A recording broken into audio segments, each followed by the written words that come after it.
You're listening to this episode on Spotify, Apple Podcasts, or YouTube. Hit that subscribe button and leave us a comment. It would greatly benefit the show. Hello and welcome to Movie Favorites with the Farx brothers. I'm Kirk. And I'm Kyle. And we're joined by Kevin McMahon, actor and... Oops, sorry. No, keep this. Take three. Actor and known as Polygeekism? Polygeekism, yep. Nerd of nerds. We're here to talk about Tron Ares. This is the non-spoiler segment. Man, Tron Ares, what a geekism, am I right? Oof, it was something. Wait, did you like it or not like it? You said you wanted to argue. I did like it. Okay. Okay, so to say that up front, I went in with low expectations. I'm a huge Tron Legacy fan. Okay. I'm currently wearing a Flynn Lives t-shirt, which really, like, Tron Legacy fans know, but it was in the extras on the Blu-ray disc, which nowadays, like, my kids don't even know what the extras on a Blu-ray disc are. Well, that's because you fucked up as a Yeah, father. it might be my problem. No, Yes, I'm just kidding, because my kids do. They know discs. I've given them gifts or discs as gifts because I'm a sick person on the inside. No, that's true sicko. That's a good way to do it. But huge Tron Legacy fan. I knew that they were gonna kind of punt all the storylines, like, because even looking at the casting, they weren't bringing the main characters back. They weren't bringing the main people back. Joseph Kosinski was gonna do the sequel 10 years ago, and then he's not on the project anymore. So Wait, the guy who was in charge of the most expensive movie ever to that point in history in 2010. Tron Legacy was the most expensive movie in Hollywood because it was like $260 million. yeah, I think it's billed at like 176 or something like that. The new one or the Legacy? Legacy was in 2010 dollars anyway. But like you can Google it, but yeah, it was the most expensive movie out, and like it didn't make made like 400, and so like no, you're not. I mean, technically made its money back. No, because when you do the like advertising, yeah, it's just and double that kind of your stuff, but so he's making the argument that if you double the budget and that's the That's the worldwide box marketing, yeah. office, Sure. sometimes that's the case. That's more true if it's the domestic box office because the returns in different territories can vary. Especially, for example, China. I think this movie went into China. Wait, at so the time, is too. Tron and Tron Legacy fair game to spoil for non-spoilers for Ares? Yeah, I mean, I'm not. I watched Tron Legacy. Have you seen Tron Legacy? I've only seen Legacy and Ares, not the first one. Oh, because you didn't grow up on Tron or something like that. I found out not at you all. grew up on the UFC, and I was like, what? Yeah. This is new information. That was a couple episodes ago. We're on this episode now, but I didn't know. Like, if you had come out and said, when did you see Tron 1982? I mean, I was under 10, but Whoa! I probably saw it at like 9 or 10. Okay. You know, and I liked it. I thought it was cool. I think that something that both the first two Tron movies, there's a big idea there, and there's a digital world, and that part's really cool. That's the big idea, you think, is that the idea of a digital world? They both try and hint at more. Like Legacy, you've got the ISOs, which are programs that created themselves. They're a new life form, right? So the bigger question is, like, what does that mean? What makes something alive is the big question of that film. The original Tron is a little bit more like it's about the users. So like even in Tron Legacy, they talk about users, right? Users and programs, and you know, and I think Legacy plays a little bit more into Jeff Bridges' own. Say Legacy. Please say Legacy. Not Legacy, but like his spirituality and stuff like that. He's Buddhist, and so like the. Oh, Bridges is Buddhist? Yeah, well, no, like he like Buddhism. He's got a book that's I can't remember the name. Is this of in it, real but- life or is Kevin Real Flynn life. a Buddhist? No. Okay. Jeff Bridges. The dude is a Buddhist. Yes. So like Richard Gere. you know, I think he had a large part in kind of the through lines of Legacy and like the. You know, the biodigital jazz, man, when he talks about that. Biodigital jazz, yeah. See, you work in tech, and I work in tech. Yes. And whenever those people start acting like hippies, I know something's wrong. Why? I know something's wrong. Why? Ask him. Why? And you, why? It's Bullshit. It's usually bullshit. It's a legacy of bullshit. yeah. Well, I don't know. We're obviously going through that with AI, et cetera, et cetera. But I think those people, they're not. Those are just finance bros that found tech somehow. Like. No, those are the guys who juice the rejected nerds who didn't evolve enough to like ask women on dates. Because then they like made a hot or not in their Ivy League college and then become what? That's very specific. It's an example of not evolving in a certain like I think you both have to evolve in your IQ and your EQ to explain it in like programming terms that we boys can understand.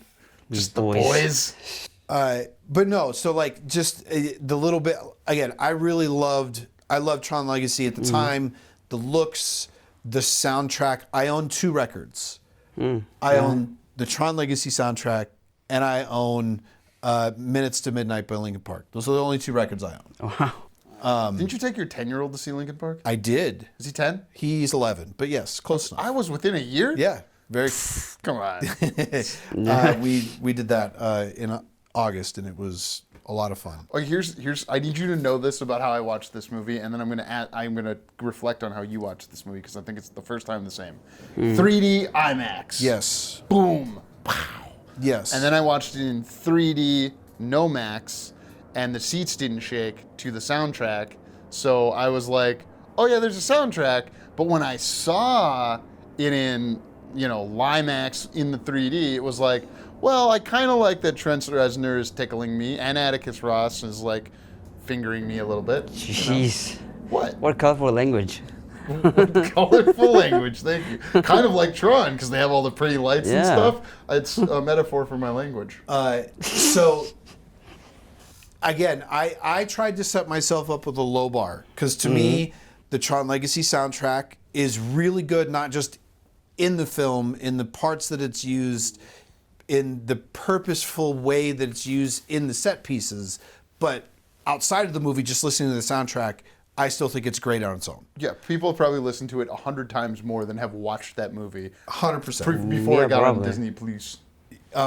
What'd you say? Disney Plus. Yeah, what was that? All right. Big Plus, I tried listening to the Tron Ares soundtrack before the movie came out, and I wasn't fully on board. But I was like, you know what? I'm watching it without the emotional connection to a film, right? Which was still not how you matters. experienced Daft Punk the first time for Legacy? Oh, Did you no. listen to it before it came out? I did not. Okay. I mean, I'd listened to Daft Punk, of course, but they still. I think that this. I keep getting off of Ares, but the sound is different enough from their normal music, right? Where like their normal music still has lyrics. They use the little frog robot-y voice in a lot of their stuff, right? Right. So like it still stands alone as the Tron Legacy soundtrack. I don't think the Ares soundtrack does. It sounds like a Nine Inch Nails soundtrack that has most of the lyrics stripped out, but there's still a song with lyrics that just sounds like Nine Inch Nails in the movie. How do you feel about Challengers? Did you see the tennis movie with Zendaya? I did not. Okay, because I remember coming out of that movie going, man, whoever wrote that music, like, really wants to suck Trent Reznor's dick. And then I was like, oh, it's Trent Reznor. Great. Do you remove a rib? Anyways. I knew that he had done some films. I knew that he'd done some scores. So like I was Social Network. I basically gave the plot of that movie earlier. Yeah. I was looking forward to seeing what his take on that was going to be, especially because even to people who aren't big fans of Tron Legacy know the soundtrack. They know the songs. Like they know what it sounds like. And I don't think this does that. Like it didn't, he wasn't going to copy Legacy, of course, but I found myself in the film, wow, this is really loud. There's a lot of noise. Yeah. But what is this noise doing right now? Oh, that's how I felt about the movie in general. Yeah. That's a lot of noise. It is. It's very flashy. Again, and to just we'll jump over the bar. I enjoyed the film. Yeah. In terms of like, you pick it up, you watch a popcorn film on a Friday night at home, it'll be fine. It was great in theaters. Not with a woman. Whoa, Like, all right. if you're a nerd or like average With your kids. Sure. If you just want to pick up a random action film, I don't think you're going to be disappointed. It has enough excitement in it that it's watchable. I thought about taking not my 4-year-old, but I thought about taking my 5-year-old daughter. Yeah. But when a woman? Well, because women were cultured different in the millennial generation. To like the concept of boy toys and girl toys isn't something that we have as much now in the culture. Although there are things that are sort of girl exclusive, even at the younger ages, like Gabby's Playhouse, which I'm going to keep bringing up because I've had to watch it, is aimed at girls between 3 and 6, whereas So are you saying Tron Ares is definitely just for boys or men then? it's kind of like Spider-Man or like all these Marvel I think things. it's even more towards not like crude 90s action film where they did like gross men stuff, but just like all action. Like, because that is my main critique of this movie, and I've talked to different people. Is the action? Not the action itself isn't a problem, Okay. but it's 3 hours of movie stuffed into 2 hours, so it feels like there isn't a break in the action almost at all. The second time I watched it, I very much appreciated that. That there was no break? Well, yeah, like I thought I was going to be bored the second time Sure. I watched it, and I wasn't as bored as I thought. I wasn't getting the best. It doesn't even give you time to be bored. And sometimes that can be a good thing, but I think that there's a point later in the movie where not only I, but my wife next to me and a couple other people, and we can talk about it specifically in the spoiler section, where the change in pace between two scenes is so drastic, I giggled. Okay. Because it's like 100,000%, everything's super loud, everything's hitting the fan, and now we're just gonna like abruptly cut to slow walking. That can be effective. Changing pace, like people do it in music, people do it in movies, and it can be very effective. I'm interested. I'm not sure I can pinpoint exactly that, but now that you made me like think about the action more, it's like I think of like the light cycle chases, which the first movie is famous for, and like I don't really have much from the second movie. Like, oh, they updated light cycle races so they can make a ride at Disney that I'm sure does very well for them. Like, I think they're making these music video movies that have terrible plots or are just not that engaging story-wise, and none of the characters feel like, lived-in people. They're as digital as the artificial characters so that they can move the story where they need it to. Yeah. And they don't have anything to say about, like, for instance, this movie, Ares, didn't have anything to say about AI. I was hoping you would come in and go, it does! No. It has something to say! You would think that would be topical and fit, and you're right, it doesn't. It's kind of like, hey, has have you heard of something 3D printing? it leaned into 3D printing because this movie's been in development for it almost That got is no launched in excuse. 2015. No one cares when they sit down. No, Most people don't. Totally. But like 2-3 years ago, everybody had a 3D printer. Everybody's like, oh, all these things are super cool, and it's still relevant. That technology is going to get better, and it's going to mean more. Because people will 3D print guns, and then that makes is it the Second Amendment or the First Amendment that will protect it, or the opposite? You know what I mean? Yeah. Like, and once you can do that, what else can you do? Yep. Can you synthesize elements? Well, Who knows? it's so It wouldn't be done with 3D printing. We had a Yeah, guest on probably last not. week that talked about making some element, and the process is ridiculous. Sorry. no, that's This is okay. where my mind goes. I think the thing that it does try and say a little bit is like what can a mega corporation do? Because that's kind of, you've got two competing mega corporations, one that's kind of the supposed to be Wayland the and good Yutani, guy. yes. Yeah, and Yeah, one's but the one of bad them makes guy. video games. I don't know why they're going up against each other. No, that's not the. I'll make a business argument for that. Is because adapt or die, grow or be dying is the notion of capitalism. Like inevitably, yes, late stage capitalism leads to behemoths and oligopolies, unfortunately. But like companies that have Netflix. What was Netflix 15 years ago? When Tron Legacy came Mailing out, out DVDs. it was mailing out DVDs. Yeah. But now Netflix is a whole production studio. But I would argue and they're an internet service. So they're they still in adapted film their though. business. That's the problem. They're still in film. The people who make the video games, why are they trying to make, I don't know, a fruit? Here's Exist. so in universe, they are more like Microsoft.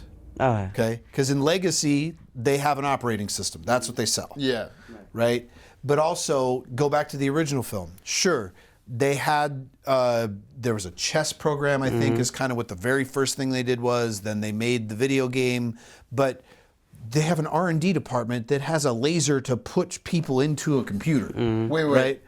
Do your kids play like Roblox or what? What's the Microsoft game that's like Roblox or Minecraft. It's Minecraft. Did they Yes. play one of those? Yeah, my older one has played a lot of Minecraft. Okay, they play. Okay, and what is that like for?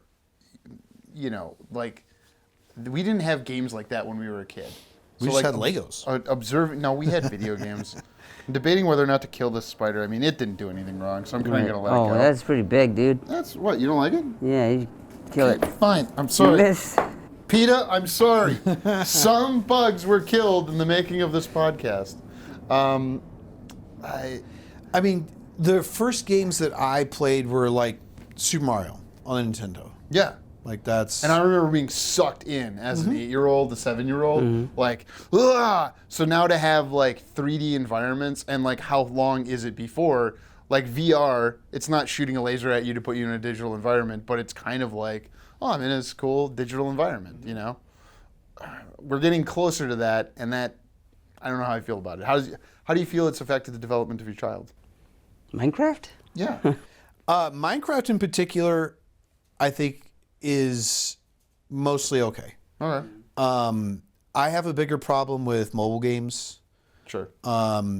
There's a lot of like web browser based games, and Roblox has this problem, and it's aside from the child predator problem that has caught I've heard about this. a lot of headlines. Okay. But basically, like Roblox isn't a game that they made and released, and that's it. It's a platform where you can go make your own mini game. Yeah. And so, just like a mobile game, they're just these really short dopamine cycles where you're chasing that next thing, and you're just chasing it, and it's just so much. It's so much interaction and just so much like attention that I think it does the same thing that like short form content and doom scrolling has done to a lot of people our age. It's I'm perfectly adjusted. I think that it's an attention economy. Bo Burnham talked about this like 2019. He's like he's like Facebook and Twitter, these places, they're after your attention. That is, they don't care about your data. Like, sure, they're going to use it to give you things you want to see, but the end game for all of these companies now is how much time of your day can they take? Time on app. Yep. TOA. And Roblox definitely does that. There are the mobile games, those kind of things all do that. But it gets into even bigger games, Fortnite, your Call of Duties, where there's always another thing to unlock. So you keep playing this game, and the games become faster and faster paced. If you play a Call of Duty game from 15 years ago and you play the one today, the experience is very different. Because like more zombies are coming at you. I know that's only No, one it's mode of less Call of Duty. zombies. The term that would come up the most would be time to kill, TTK. The time to kill your opponent is much shorter now than it used to be. Isn't that because people have been playing all over the world and gotten really good? They've changed. Like, let's say in the old day, it took my gun 10 bullets to kill you, and it took 1 second to get out 10 bullets. Okay. Nowadays, that same gun will take 6 bullets to kill you, and it'll take less than half a second to do 6 bullets. So skill level, even removing skill level, just the time it takes for me to kill you and find a new target is just lower. Please don't kill me. So kind of a similar concept of like these games, they've just become very fast paced. So you feel like you just have to be stuck to it. Do your children like that? Like, I've been to your house. You have lots of Legos and that sort of thing. Do you still play with Legos? And they watch full-length movies with you? Sure. Yeah. They went to this movie. How did they feel about it coming out of it? Sorry, I'm asking multiple questions. Child rearing is hard. And if I left them to their own devices, sure, they would hop on something and watch YouTube videos all day.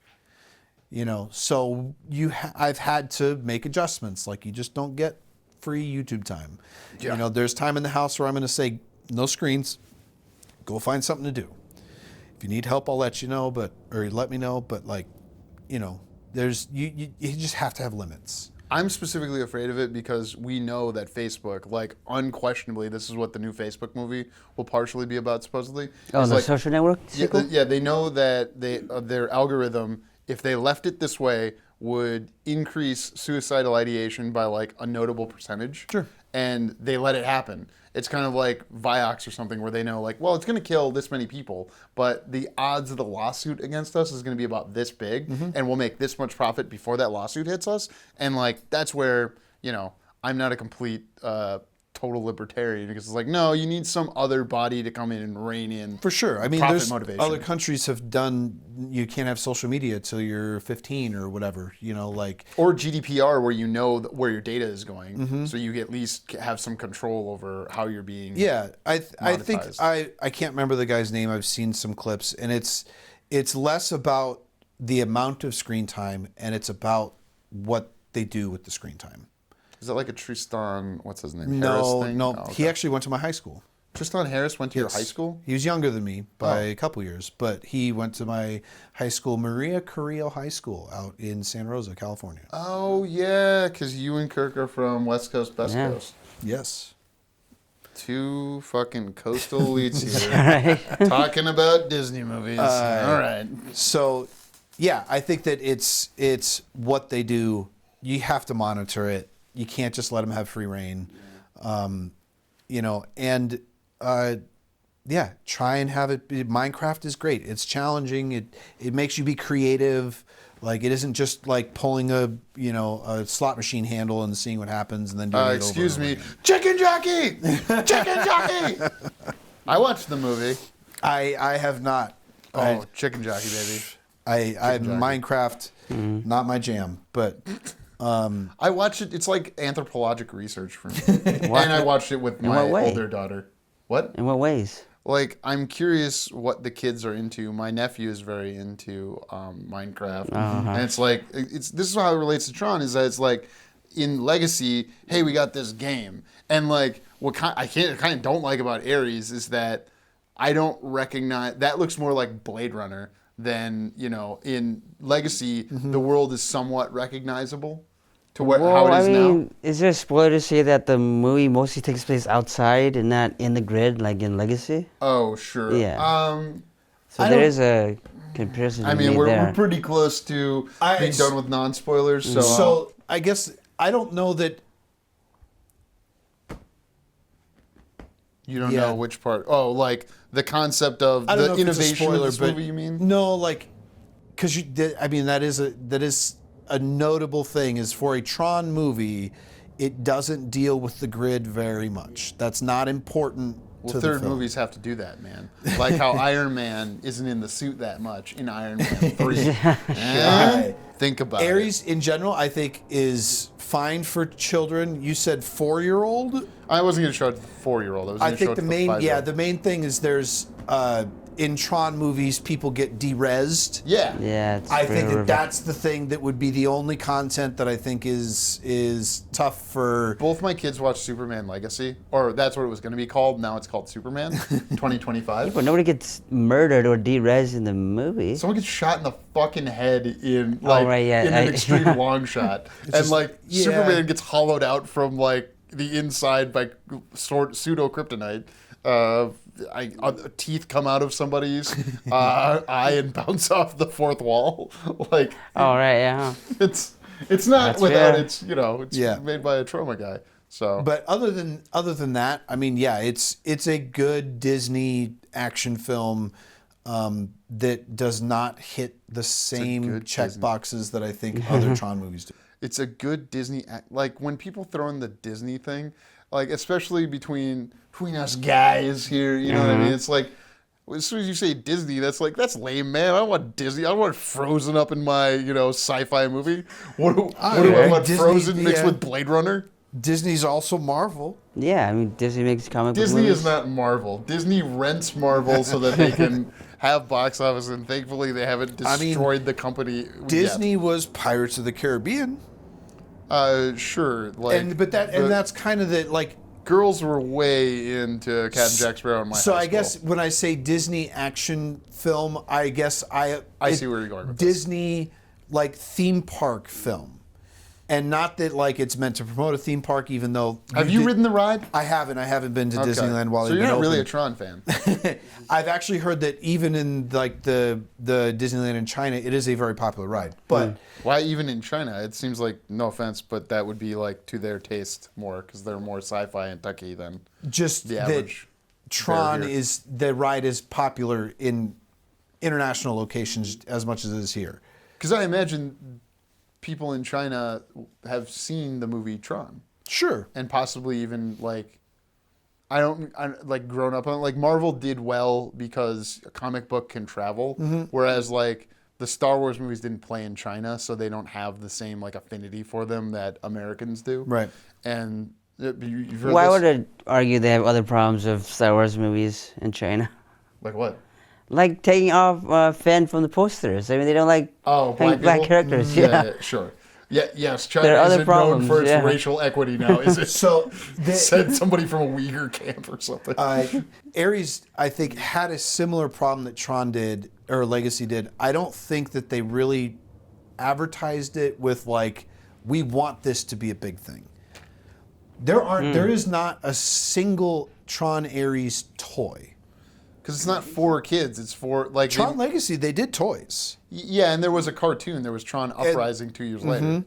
But Ares, they didn't make a light cycle. They didn't. Damn, all right. They didn't make anything for it, and they didn't push the advertisement very much. And that maybe that's because of Jared Leto, but it was also kind of a pet project of his. The guy that's been accused by 9 women since like the 2010s, up to and including like a 16-year-old girl saying that Damn, he all right. approached her when he was an adult, and a 17-year-old girl a You couple know, years removed from that said the same thing. I and think then- they made some weird choices with the lead actor, possibly the director. Is Jared Leto like the Jeffrey Epstein of Hollywood, where he just like knows something about people? damn. Like, this guy got to be in a Batman movie, a Disney movie, and like, come on, he like. Why here they're gonna stop betting on Jared Leto, so he's not gonna be in any more of these movies. Well, they supposedly. still could put He him in won like an a Oscar once.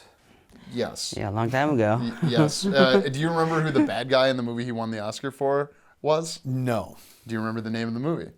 Dallas Buyers it was Club? Dallas Buyers. Yeah. Club. Is. Go I don't watch remember who that. the bad guy is in that film. It came there out a in bad like guy? 2010, 2011, but there's a very specific bad guy in that movie that I'm not going to say who it is. You could look it up right now.